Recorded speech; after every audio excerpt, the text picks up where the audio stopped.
Good evening, my fellow vampire lovers. The sun is going down, and you know what that means. It's time for me to record another episode of my podcast, The Beautiful Dead. As always, I'm your host, Alina Nazari. Go to Instagram with The Beautiful Dead Podcast. That's me. That is the quickest way to know what I'm up to. You can DM me, you can comment, you can tell me what you want to hear me talk about, and just see generally what's going on. So, I am very excited for the next 6 weeks, I will tell you. If you're coming here from Hack the Movies, welcome, welcome. If you don't know what I'm talking about, well, I went to Hack the Movies and we talked about all 5 subspecies, and then we voted on which one is the worst. But here on this channel, we're actually going to talk about each movie in depth from beginning to end. Like I do, we're going to talk about the vampires, we're going to break it all down for you, and we are actually going to do this in chronological order as it happens in the universe. So you will see subspecies 1, then 2, then 3. Then you will see Tony and I talk about Vampire Journals, which is the spin-off. Then we will talk about subspecies 4 and 5. Now, there are 2 other movies in this universe, but I don't know if we're going to talk about them. I don't know. Tony and I are still trying to decide what we want to do with those, but I will let you know by the end of this whole series what we've decided to do. But those are the only ones I care about, which are the 5 core subspecies in Vampire Journals.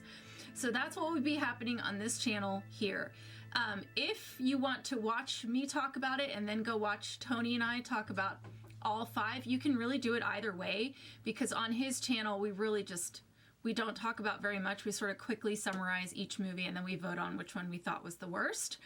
But that being said, the point of this, one, is because I absolutely love subspecies, and I talked about it my very first year of the podcast when it was audio only, and I always wanted to go back and redo it the right way. But 2, I am actually going to pre-record all of these and then use this 6 weeks to finish my book. So the goal is, by the time you are done watching Subspecies 5 on my channel, my book is done. So go check out on Instagram to see if I'm talking about how the book is ready and it's on its way to the publishers, because that is the goal.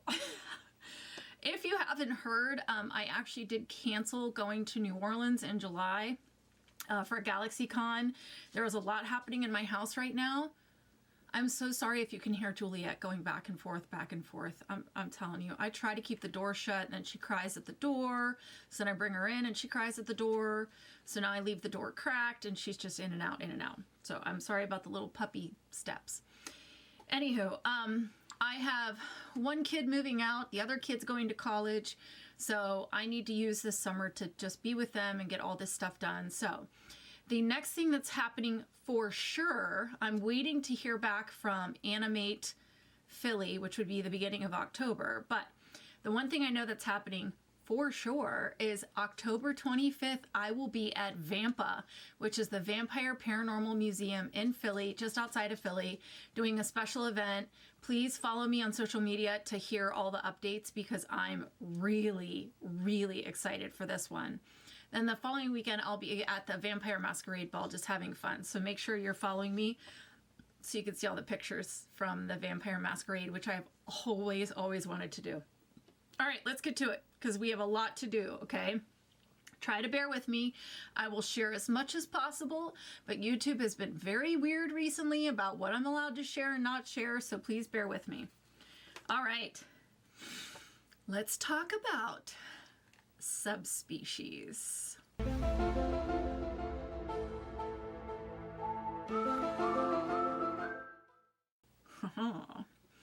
We open on a castle.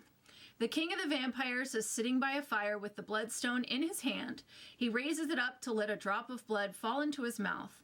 His son Radu enters, and the king reminds him he is banished, then goes to put the stone away.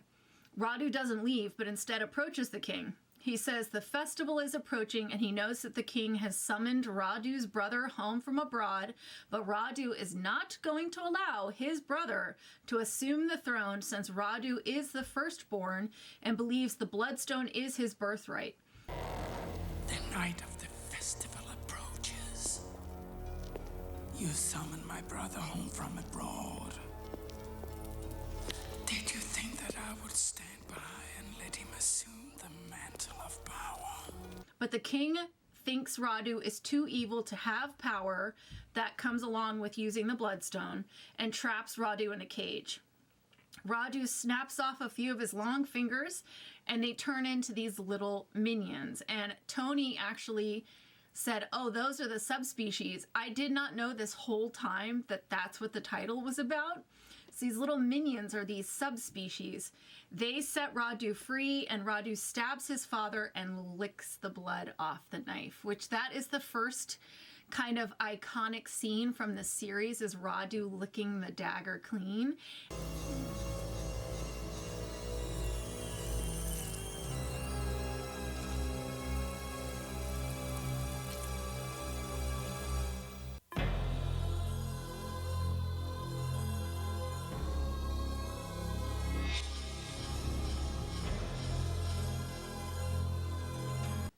All right, we cut to a train arriving and we learn that we are in Romania. Two American girls named Michelle and Lillian get off the train and are met by their Romanian friend, Mara. We learn that the three girls all met in college. They're in grad school and they're working on their medieval history thesis. Their focus is the folklore of the area, and they will be staying at a historical fort, and on the way they witness a local funeral procession. Once they reach Fort Prejmir, the caretaker Carl takes them to their rooms, and we learn that there is one other scholar who is staying at the fort, and then Carl tours them around and shows them the I was going to say facilities, but that doesn't really describe it, shows them where they're staying. And this is when we learn the story behind this area and this fort. In 1443, Vlad Dracul gathered an army to fight the Turks, and they found refuge in the fort. 1,000 survivors remained, and they were very much outnumbered by the Turks. And time went on, days went by, and they're running out of food, they're running out of water, and they're losing hope. And they expect to be attacked, but no attack comes. So finally, a few soldiers decide they're going to go out to see what's going on. They go out and find all the Turks are dead. And the local villagers believe that the vampires saved them, and they still believe that. And so the festival that's happening in a few days is actually to celebrate the day that the vampires saved the town. And it's called the Festival of the Undead. Now we're back at the castle. Radu orders his subspecies to get the bloodstone, and they do. And once he has it, he takes like a nice swig from it. The next morning, the girls head out to some ruins, and Mara lets them know that it was once inhabited by vampires in the 14th century. They walk around taking pictures and decide to take pictures outside the castle, which we learn is Castle Vladislav. But the sun is starting to set, and inside we see Radu rise from his coffin. This is one of my favorite scenes.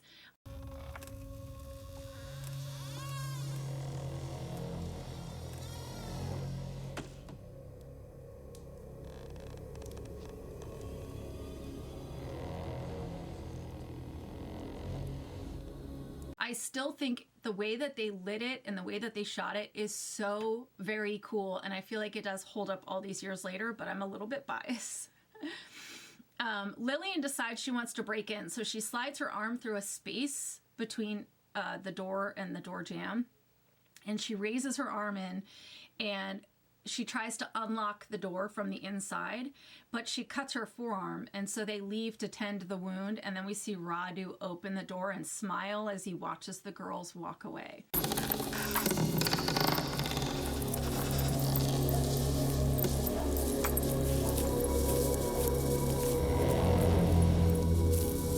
Which, can I just say, you see her like wrestling, trying to unlock this door, and then he just like swings it open, and it's clearly not in good shape, and like one of the hinges is broken off, so I'm just like, why was it that hard to get in there? But you guys know one of my favorite tropes is somebody cuts a part of their body and then the vampire reacts. This is a good way to use that. That night they meet Stefan, the other scholar staying in the fort. He is a zoology student studying nocturnal animal life, and Michelle is clearly madly in love right out of the gate. The next day, they go to the locals, and they're interviewing for their thesis. And they go to this one lady, and she's sort of like the wise woman of the village. And I keep referring to her as the gypsy woman. Please don't be offended. I think that was actually the name of her character. But she explains that after the vampires saved the people in the fort, that the vampires were given Castle Vladislav to live in. But the problem is they would still keep coming into the village to feed on the villagers. So there was a gypsy who made a truce with the vampires. And the way that he did this was that he went to Rome, where he knew there was the bloodstone. And the bloodstone was an artifact that was created to drip the bloods of the saints. And it was like, it never dries out. It just keeps dripping the blood of saints. Now, why the church created this relic, I don't know. But the gypsy goes to Rome, he steals it from the Vatican, he brings it back, and he makes a truce with the vampires. I will give you this if you stop feeding off of us. And after that, no one else has been fed on as long as the truce remained. So then they come out, the girls come out, they go to the castle, and they decide to lay down and take a nap. So at first, Lillian falls asleep, and they're like, oh, she must be coming down with something, and it's because she scratched her arm. But then the other girls decide they're going to lay down and also go to sleep. Well, when they come to, the sun is setting, Radu is awake, and he's outside, and he sees the girls. So they like run down into the woods. Now it's full dark, and they see Radu. What they don't see the subspecies that are also watching them, but they do see Radu in a tree. They scream, they run away, and they run into Stefan, who safely walks the girls back to the fort. Cut to later. Stefan is in the castle, and he sees the dead king, and he says, Father. So now we know that Stefan is Radu's brother who was called home. Stefan is a vampire. Radu shows up, and we find out that Stefan is Radu's half-brother, younger half-brother. And we know that Radu hates his brother, but we just don't know exactly why yet. Back at the fort, the girls are sleeping and Radu is there. So we see Lillian, and then we see him like walking down this hallway in shadow, and it's a very, very cool shot. And then he creeps into Lillian's room. So we see him above her, and then there's really cool shadow play on the wall, and then he's next to her, and he descends on Lillian. And while this is happening, Stefan is pounding on the door of the fort, and he wakes up Carl, and he says, the king is dead. And Carl says, Radu. So now we know Carl knows about the vampires, and Carl obviously knows about Radu, and knows that Stefan is a vampire, and that Radu is his brother. Then we see Radu feeding from the cut on Lillian's forearm, but then he decides he wants to go ahead and have a little bite. So this actor, his jaw looks like it unhinges like a snake. It's crazy the way the whole thing is shot. But this is a good vampire pause, because we can see that Radu moves as shadow. And I'm going to call it shadow flying because it happens throughout the entire series. But he can move as shadow like Dracula or Nosferatu can. We see that he and Stefan both sleep in coffins, and we know that they cannot be in the sun. So that's stuff we've already learned about our vampires here. Radu is feeding, and Stefan bursts in and interrupts it and chases Radu back to the castle. And he's attempting to stop his brother and get the bloodstone, but he can't because the sun is coming up. So Stefan is getting weaker and weaker and weaker as Radu gets into the castle. He's trying to get to shelter, but Radu retreats and leaves his brother out to die in the field. And the last thing he says to Stefan before he slips into the castle is that he is going to take all three girls as his own, and Stefan can do nothing to stop him. Then Carl arrives with a horse and carriage to save Stefan, so they both can live to fight another day. While Stefan sleeps, Carl is making wooden stakes from oak, a spear from blackthorn, and he also has an axe to chop off Radu's head. And then he explains to Stefan that night that he replaced the pellets in his bullets, in his shotgun shells, with rosary beads. So we know that holy items do hurt the vampires. A doctor is called in to check on Lillian, who is too weak to get out of bed, and the wound on her arm looks gnarly. So I don't know if she actually got something from the scratch, like maybe tetanus or something, or if there's something real foul in Radu's saliva or him feeding from it. It starts to go necrotic, but it looks pretty bad. The doctor thinks that she's weak from losing blood from that cut, tells her to stay in bed, and so she tells Michelle and Mara, go to the festival without me. Stefan is awake, and Carl tells him that he and his father should have killed Radu a long time ago. So the plan is for Stefan to watch over the girls until dawn, and then he wants Carl to convince them to leave. Carl says that he knows Stefan is falling in love with Michelle, and Stefan says he can't help himself, that she's special and she has his mother's eyes. Why he's falling in love with her is a little bit weird, but I don't know. Okay, that's fine.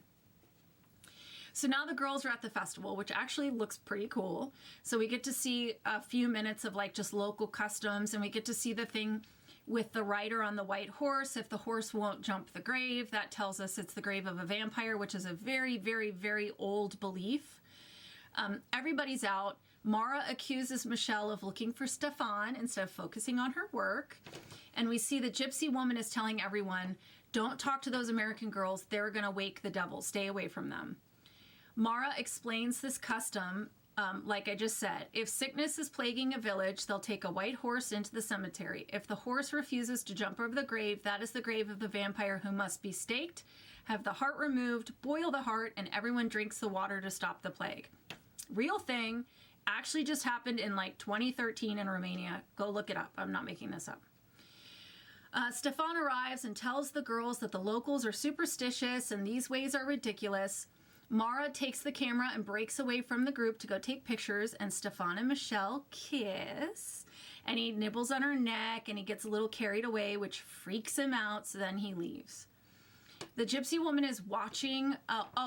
So then Michelle says to Mara, I have a bad feeling. I really want to go check on Lillian. Can I take the car?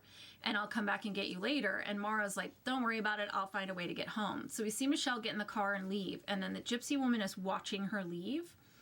And as she's watching her leave, it separates her from the crowd, and Radu gets her.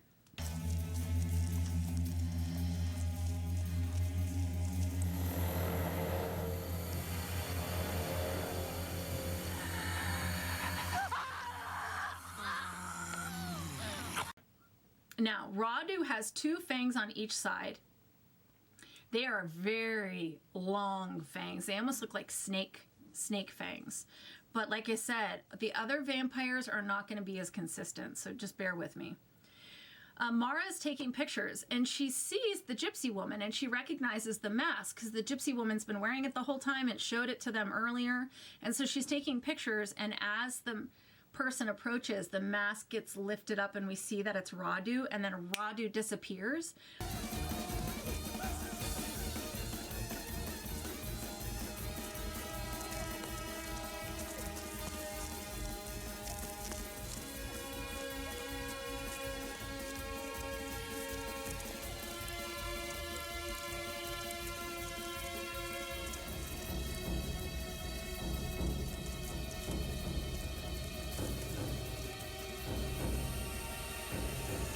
So she's looking around, and then it gets her from behind. It's actually a really good scene. Michelle arrives at the fort just in time to see Radu feeding from Lillian. So she screams, and Stefan and Carl enter the room and try to kill Radu, but he turns into shadow and flies before they can. So now we're in the kitchen. So this is the standard vampire scene where they have to tell the person the truth, and the person's like struggling to grasp it. Stefan explains to Michelle that Radu and he have the same father, that his father fell under the spell of an evil sorceress who craved a special kind of offspring. Radu is that offspring. So now Michelle knows that Stefan is a vampire, that he's related to the thing she just saw. He explains that he follows his father's way, he lives in harmony with the humans, that his mother was human. So this is the beginning of the Radu lore, where we find out he's half vampire, half witch. And in this movie, it's explained that the witch sort of put a spell on the king of the vampires, and it's implied that King Vladislav was actually like a very good vampire.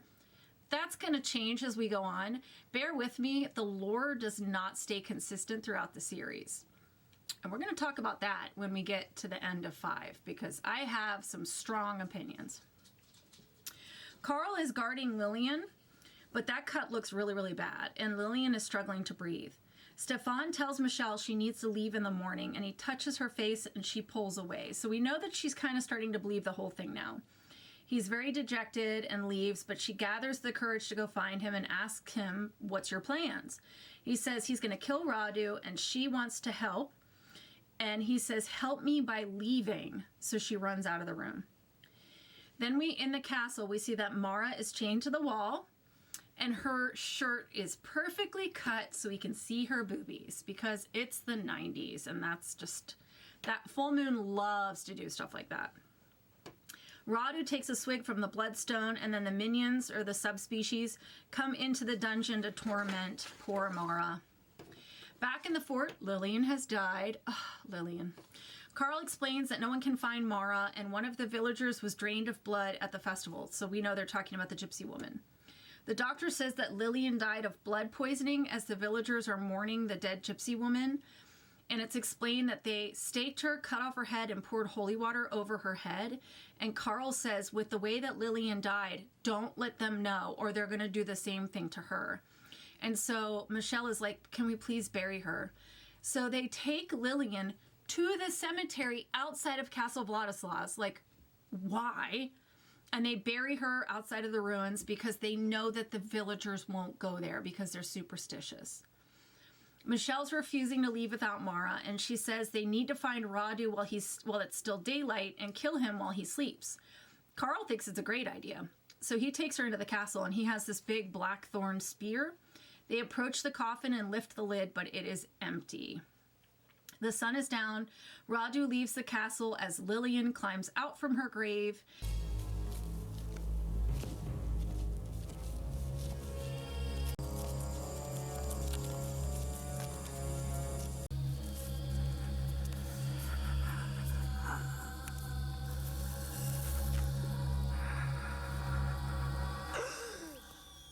And he looks kind of excited, but honestly, like, he looks a little bit annoyed too. So I'm not sure like what acting was happening right here, but he kind of looks a little annoyed. Lillian has 2 sharp canines. They're smaller than his and pale skin, but other than that, she looks human. So she looks more like Stefan's type of vampire.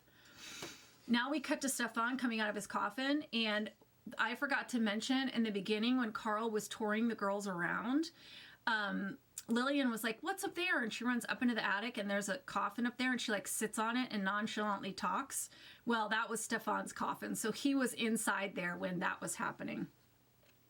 So we cut to Stefan coming out of his coffin, and he sees Michelle, and he said, I told you to leave. She explains that Mara is missing and Lillian is dead. So they hug. They go to the church, and Carl has to invite Stefan in, and he explains vampires cannot enter a house of God without invitation. So that's a little bit of a tweak on the usual vampire invitation thing, but it works for me. A vampire cannot enter the house of God unless invited. You and Carl will be safe here, whereas... The plan is to stay safe in the church until dawn, when they can then go kill Radu, and Stefan goes out and looks for Mara. Stefan goes to the castle, finds Mara in the dungeon, but as he's trying to save her, a net falls on him, so now he's trapped. Back in the church, Carl explains that the blood from the bloodstone is a way for vampires to feed safely, but for Radu, it's almost like a drug, and it's making him more evil with every drop. Michelle! Lillian is outside the church, and she's calling for Michelle, and Michelle, stupid, falls for it. She opens the door, and Carl's like, don't go out there, it's a vampire. She opens the door, runs outside, and gets snatched by Radu. So now all 3 girls and Stefan are in the castle with Radu. Michelle is chained in the basement next to Mara, whose shirt is even more ripped open now. Michelle sees the spear that Stefan dropped when the net fell on him. So she like uses her foot to scoot it over and then brings the spear up and pops the chain out of the wall, which this has got to be the worst bolted chain ever because it pops right out of stone wall. So, okay. She frees Mara and they try to escape, but Mara's kind of freaking out. So they go hide because they think they hear somebody. And as they're hiding and Mara's like hyperventilating, she turns and we see that she is now a vampire. Same thing, 2 fangs, pale, but other than that, she just looks human. So now we cut to a bedroom. And now Lillian and Mara and Michelle are all in white gowns.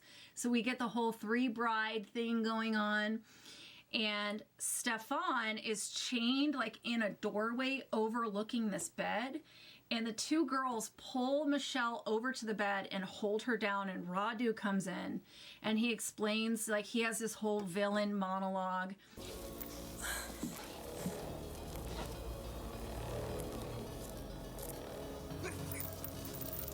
How I have it all from thy little brother. The castle. The bloodstone. And then he's like crawling on top of her and he just is like, he drools through the whole movie. And he takes a big swig of the bloodstone and then drool just falls all over her. And then he bites her.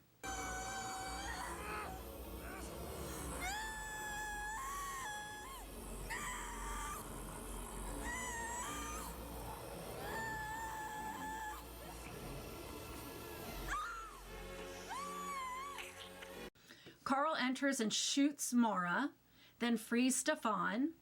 Lillian strangles Carl. Radu and Stefan sword fight. So we've learned from these movies that if you're a vampire, you better know how to sword fight because they sword fight in this universe. Lillian goes after Michelle and kind of holds her off with a torch. Stefan, in the midst of fighting, he like gets Radu back enough to take a second to chop the rope that's holding a chandelier so the chandelier falls down on Lillian and that traps her on the ground. The boys continue to fight. Stefan grabs a spear, so he gets thrown back, loses his sword. He's on the ground, and just as Radu is coming towards him and lifts his sword up, Stefan spears him in the chest. And it's a spear on fire too, so he has like a fire spear in his chest. Radu tells Stefan nothing can kill him, but Stefan chops off his head. Then Carl comes to, stumbles over because Michelle just can't get enough courage to stake her friend. So Carl just chops her head off. So everybody's dead except for Carl, Stefan, and Michelle. Back at the coffin, because now the sun is rising, Stefan has to get to safety, but not before he grabs the bloodstone, because we can't forget about the bloodstone. He gets to the coffin, and Stefan and Michelle kiss, and Stefan explains that he doesn't know if Michelle is going to be okay. He doesn't know if she's going to turn or not. She begs him not to. She says, like, I don't want to be like him. Make me like you. So he bites her.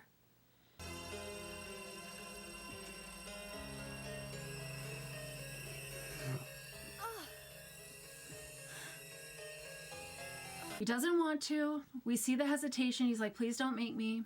But then they kiss again, and then he caves, and he bites her neck. And then we see him biting her, and then it cuts to him laying her down in the coffin. So I don't know if there was an embrace. It should be he bites her, and then he puts his blood in her.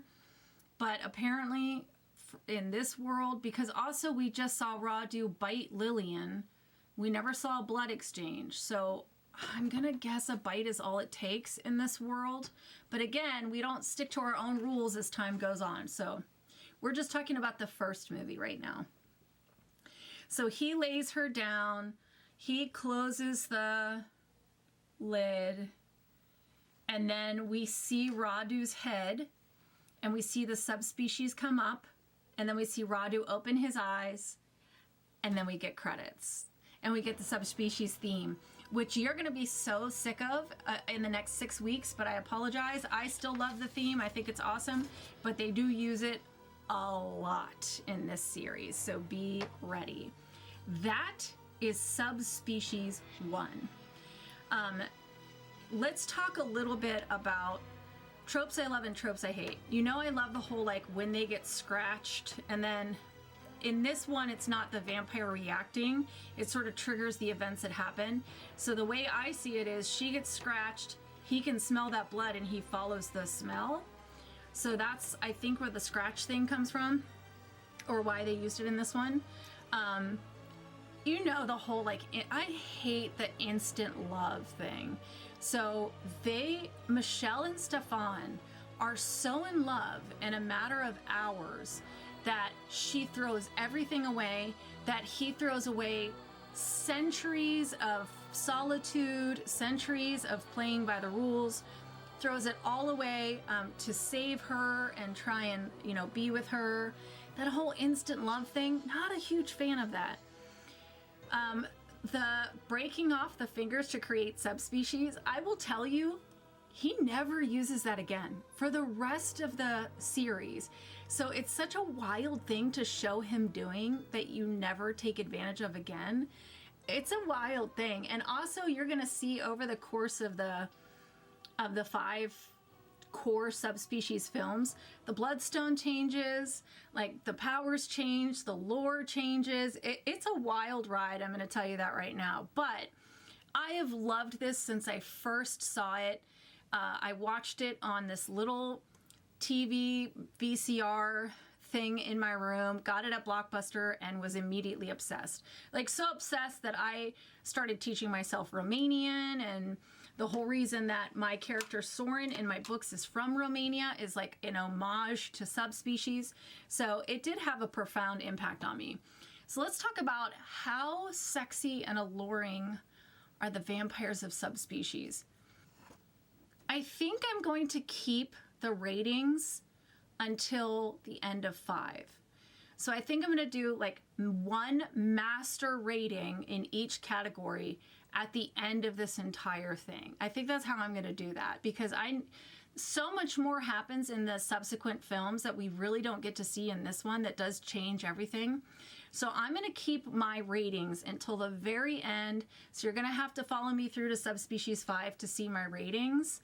That being said, if you have never seen Subspecies, I highly recommend watching it. I mean, like, pick a night, pour yourself a drink, have your snacks, sit in a dark room, and sit down and watch them. They are all available on Tubi as well as Prime Video. I highly recommend watching it. I do. And if you've already seen the Hack the Movies video, thank you so much. If you haven't, go watch it, or wait until the end of mine to go watch it, however you want to do it. But make sure that you go check it out. And then I'm really excited for you to see Vampire Journals, which will happen after Subspecies 3. So make sure that you're subscribed. Make sure you turn on notifications so you don't miss all my uploads. And then after Subspecies 5, go to Instagram and see if I was able to finish my book. Let's hope. In the meantime, I hope you guys are doing well. I hope you're staying dry. It's very, very rainy where I'm at, but also extremely cloudy, which is great for those of us that can't be in the sun. So I won't complain. But thank you for joining me on this amazing ride now and over the next 6 weeks. But I wish you wicked hugs and bloody kisses. Good evening. And big finish. Thank you.